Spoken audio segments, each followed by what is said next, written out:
शहर के किनारे एक छोटे से नुक्कड़ पर रमेश की रसोई नाम की एक छोटी सी दुकान थी। सुबह के धुएं और मसालों की खुशबू के बावजूद ग्राहक कम ही आते थे। रमेश लगभग 30 साल का एक उत्साही युवक अपनी साधारण फिश करी को एक कला मानता था, पर शहर के बड़े बड़े रेस्टोरेंट की चकाचौंध में उसका स्वाद फीका पड़ रहा था। शाम ढल रही थी और रमेश अपने खाली बर्तनों को उदास निगाहों से देख रहा था। तभी रमेश मन ही मन कहता है, क्या कमी रह गई मेरे स्वाद में। माँ कहती थी स्वाद में दिल होना चाहिए, और मैंने तो इसमें अपना पूरा दिल लगा दिया है। तभी वहां उसके सबसे वफादार ग्राहक 70 वर्षीय काका अपनी कुर्सी खींचते हुए आए और रमेश से कहने लगे, रमेश बेटा, आज फिर से ग्राहकों ने मुंह मोड़ लिया। ये सेठ गोकुलदास का नया ओशन डिलाइट रेस्टोरेंट तुम्हारी सारी रोशनी पी गया है। काका, उनका नाम मत लीजिए। उनका खाना मशीनी है, पर उनकी मार्केटिंग में जादू है। लोग स्वाद नहीं, चमक देखते हैं। हार मत मानो मेरे बच्चे, तुम्हारी फिश करी में एक सादगी है जो यहाँ के किसी भी 5 स्टार होटल में नहीं मिलेगी। बस उस सादगी में थोड़ी सी चमक भरनी होगी। रमेश हल्की मुस्कान के साथ कहता है, चमक वो कहाँ मिलेगी काका? क्या वो किसी दुकान पर बिकती है? काका धीरे से सिर हिलाते हुए कहते हैं, वो दिल में मिलती है बेटा, दिल में। अच्छा, मैं चलता हूं, कल फिर आऊंगा तुम्हारे हाथ की सबसे अच्छी फिश करी खाने। रमेश अपनी दुकान बंद करता है। उसके दिल में आशा और निराशा का एक अजीब सा द्वंद्व चल रहा है। अगली सुबह सूरज निकलने से पहले रमेश ताजी मछली लेने नदी किनारे पहुंचा। उसका मन भारी था। वह वहां एक शांत पत्थर पर बैठ गया और नदी के पानी में अपना भविष्य देखने लगा, जो उसे धुंधला और अनिश्चित लग रहा था। तभी उसने देखा कि एक जटाधारी शांत फकीर एक पेड़ के नीचे लेटा हुआ है, जिसकी आंखों में एक अजीब सी चमक है। तभी वह फकीर खांसते हुए कहता है, ए नौजवान, क्या तुम्हारे पास इस प्यासे मुसाफिर के लिए 2 घूंट पानी है? तभी रमेश झटपट उठकर कहता है, जी जरूर बाबा, ये लीजिए बाबा पानी। उसने अपनी पानी की बोतल निकाली और उस फकीर दी। फकीर पानी पीकर रमेश को कहते हैं, तेरी आत्मा शुद्ध है बेटा। तेरी आंखों में हुनर और दिल में करुणा है, पर तेरा हुनर मुरझा रहा है। क्यों? फकीर की बातें सुनकर रमेश हैरान हो जाता है और उस फकीर से आश्चर्य से कहता है, बाबा, आप मेरे बारे में कैसे जानते हैं? मेरी फिश करी में सब कुछ है, पर वो जादू नहीं है जिससे ग्राहक खींचे चले आए। जादू जादू तेरी मछली में नहीं, तेरे मसालों में होगा।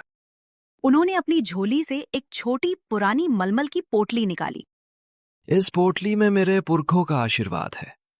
ये दुनिया का सबसे दुर्लभ मसाला है। इसे अपनी फिश करी में मिलाना। पर याद रखना, ये मसाला तभी काम करेगा जब तुम इसे बनाते समय केवल 2 चीजों के बारे में सोचोगे, प्रेम और यादें। किसी का बुरा सोचने से या लालच से इसका असर खत्म हो जाएगा। रमेश हिचकिचाहट के साथ पोटली लेते हुए कहता है, ये क्या है बाबा? ये वो मसाला है बेटा जो स्वाद को सीधा रूह तक पहुंचाता है। अब जा और अपने हुनर को दुनिया को दिखा। फकीर उठे और बिना पीछे मुड़े घने पेड़ों के बीच ओझल हो गए। रमेश उस पोटली को हाथ में लेकर स्तब्ध खड़ा रहा। रमेश ये सब दृश्य देखकर हैरान था। उस दिन रमेश ने अपनी पूरी लगन और फकीर की दी हुई पोटली के साथ फिश करी बनाना शुरू किया। उसने पोटली खोली। अंदर कुछ सूखे पत्ते, थोड़ी सी मिट्टी और एक अनोखी मीठी सी खुशबू थी। जैसे ही उसने उन मसालों को तेल में डाला, दुकान से एक ऐसी दिव्य खुशबू उठी जिसने पूरे नुक्कड़ को अपनी चपेट में ले लिया। रमेश मन ही मन सोचता है, सिर्फ प्रेम और यादें। मैं अपनी माँ के हाथों की बनी पहली फिश करी को याद करूंगा। मैं उस खुशी को याद करूंगा जो मैं लोगों को देना चाहता हूँ। खुशबू से खींचे चले आते हुए एक बुजुर्ग दंपत्ति सबसे पहले दुकान पर पहुंचे। वे कई सालों से एक दूसरे से ठीक से बात नहीं करते थे। ये क्या है? इतनी अच्छी महक, भाई, हमें भी 2 प्लेट फिश करी लगाओ। अरे वाह, ऐसी महक तो मैंने अपने मायके में सूंघी थी सालों पहले। रमेश ने उन्हें फिश करी परोसी। पहले ही कौर पर बुजुर्ग आदमी के चेहरे पर एक चमक आई और उसकी आंखें नम हो गई। वह बुजुर्ग आदमी अपनी पत्नी कांपते स्वर में कहता है, अरे सुनती हो, ये तो बिल्कुल वैसा ही स्वाद है जैसा हमारी पहली डेट पर तुम्हारे पिताजी ने बनाया था। मुझे सब याद आ गया। आपको आपको याद है? वह रो पड़ी और खुशी से अपने पति का हाथ पकड़ लिया। अगले ही पल एक उदास बच्चा जिसके स्कूल में नंबर कम आए थे, वह अपनी माँ के साथ फिश करी खाने आया। फिश करी खाते ही उसके चेहरे पर एक गहरी शांति छा गई। माँ, ये फिश करी तो मुझे दादी के घर ले गई। ऐसा लगा जैसे दादी ने मुझे गले लगा लिया हो। अब मैं सब कुछ भूल गया। मुझे अच्छा लग रहा है। ये कोई साधारण फिश करी नहीं थी। ये आनंद, पुरानी यादों और बिछड़े दिलों को मिलाने वाला एक जादुई अमृत था। रमेश की दुकान पर भीड़ बढ़ती गई। हर कोई उस स्वाद को चखना चाहता था जो उन्हें उनकी सबसे प्यारी यादों के पास ले जाता था। रमेश की रसोई अब एक आम दुकान नहीं, बल्कि खुशियों का अड्डा बन गई थी। रमेश की बढ़ती प्रसिद्धि ने सेठ गोकुलदास के कान खड़े कर दिए। उसका महंगा, विशाल ओशन डिलाइट अब खाली रहने लगा था, जबकि रमेश की छोटी सी दुकान पर तिल धरने की जगह नहीं थी। गोकुलदास का अहंकार घायल हो गया था। गोकुलदास अपने विशाल वातानुकूलित दफ्तर में अपने मैनेजर श्याम पर चिल्लाते हुए, ये क्या चल रहा है श्याम? वो मामूली रमेश की रसोई अचानक इतनी कैसी फेमस हो गई? उसके पास ऐसा क्या है जो मेरे पास नहीं? मालिक, लोग कहते हैं कि उसकी फिश करी में कुछ अलग है, कुछ जादुई। लोग खाने के बाद रोते हैं, हंसते हैं और अपने बचपन की बातें करते हैं। बकवास, कोई जादू वादू नहीं होता। ये सब कोई नया मसाला है या फिर कोई सस्ती चाल। सुनो, तुम अभी जाओ, उसका मसाला चोरी करके लाओ। अगर मसाला नहीं ला सकते तो उसके खाने में कुछ ऐसा मिलाओ कि लोग बीमार पड़ जाएं। श्याम डरते डरते रमेश की रसोई पहुंचा। वह ग्राहक बनकर फिश करी ऑर्डर करता है। तभी श्याम मन ही मन कहता है, मुझे इस करी में जहर मिलाना है, पर यह खुशबू इतनी लजीज, इतनी सच्ची। वो पहला कौर खाता है। अचानक उसे अपने पिता की याद आती है, जो उसे बचपन में मछली पकड़ना सिखाते थे। उसकी आंखें भर आती हैं। श्याम मेज पर सिर झुकाकर रमेश से कहता है, रमेश, मुझे माफ कर दो। रमेश आश्चर्य से, क्या हुआ भाई? क्या तुम ठीक हो? मैं सेठ गोकुलदास का आदमी हूं। उसने मुझे तुम्हें बर्बाद करने भेजा था, पर यह खाना, ये मेरे अंदर की अच्छाई को जगा गया। मैं ये पाप नहीं कर सकता। मुझे माफ कर दो भाई। रमेश आंखों में कृतज्ञता के साथ कहता है, जाओ भाई श्याम, भगवान तुम्हारा भला करे। शायद गोकुलदास को भी इस स्वाद की जरूरत है जो उसे इंसान बना सके। कुछ दिनों बाद शहर में वार्षिक पाक कला महोत्सव का आयोजन हुआ। सेठ गोकुलदास और रमेश दोनों ने भी भाग लिया। गोकुलदास ने अपनी सबसे महंगी और भव्य फिश डिश पेश की, जबकि रमेश ने भी अपनी जादुई फिश करी पेश की। गोकुलदास आत्मविश्वास से खुद से कहता है, आज तो रमेश का काम ही तमाम करता हूँ। जज कमेटी के सामने दोनों व्यंजन रखे गए। जज सबसे पहले गोकुलदास के डिश चखते हैं। सब कहते हैं कि अच्छी है, पर उसमें वो बात नहीं है। अब रमेश की बारी आती है। उसने अपनी फिश करी परोसी। जज एक पहला कौर लेते हुए कहता है, अविश्वसनीय। ऐसा लग रहा है जैसे मैं अपनी माँ के हाथ से बनी फिश करी खा रहा हूँ, 40 साल पहले वाली। वाह!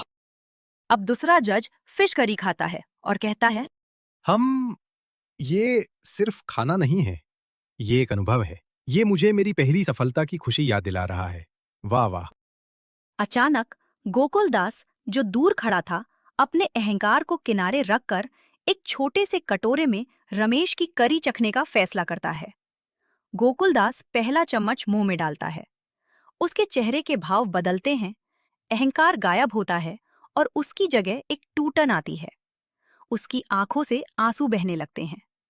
तभी रमेश गोकुलदास के पास जाकर उससे कहता है, सेठ जी, क्या हुआ? गोकुलदास ने कांपते हुए स्वर में कहा, रमेश, मुझे मेरे दादाजी याद आ गए। उन्होंने मुझे सिखाया था कि व्यापार में ईमानदारी और प्यार होना चाहिए, तभी बरकत आती है। मैंने सब कुछ खो दिया रमेश। मैं भूल गया था मेरे दादाजी की बातें। मैंने सिर्फ पैसों के बारे में सोचा। उस फिश करी के स्वाद ने गोकुलदास की आत्मा को जगा दिया था। वह जादू अब गोकुलदास पर भी हो गया था।